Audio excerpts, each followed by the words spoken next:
Jim, let me try to respond to your question as well, since I'm the one who had the contact with the mediator when we agreed to set this thing up. And George Cohen was actually proposing that we set all of next week aside.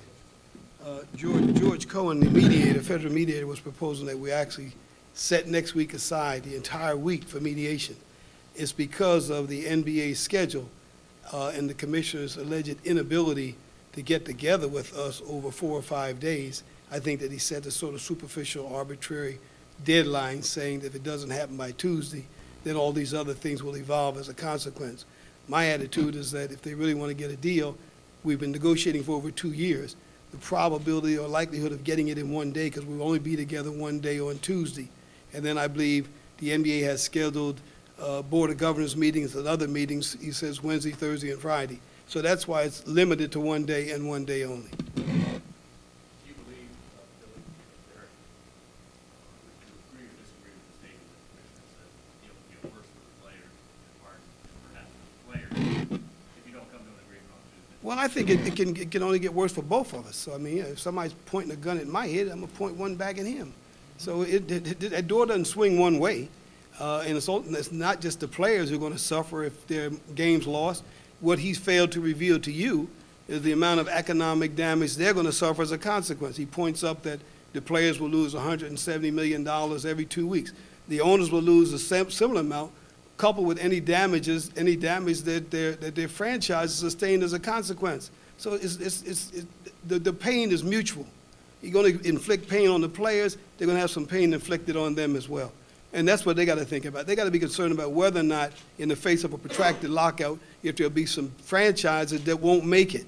And if things are as dire as he says it is, then he better be concerned about that. And if franchises don't make that affects the players because they're not many less jobs, right? Well, that may be true, but that's just the nature of life today. The economy all over the world is bad. So if that happens, our players have put on the table an extremely fair deal. The owners talked about they were losing $300 million a year. According to our estimate, it was about $100 million. We put a proposal on the table that gives them close to $200 million a year. As Derek has said, $1.1 billion over 6 years. And so they admit in the meetings that we've covered their losses and they've got an opportunity to make a profit.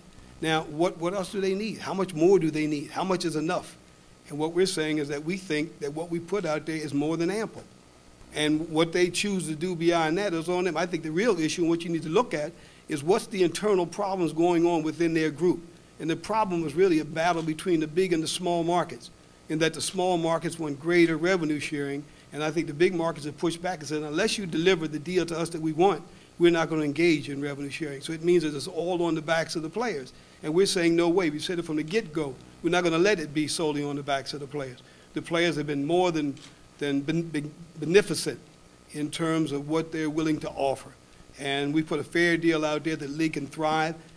They've got an opportunity to make a profit. It's not a guaranteed profit, which is what they called for 2 years. They want a guaranteed profit between 10 and 30 million per team. And we said that doesn't exist on this planet. Nobody has a guaranteed profit. They can make money, the league will thrive and continue to grow, and we can all benefit.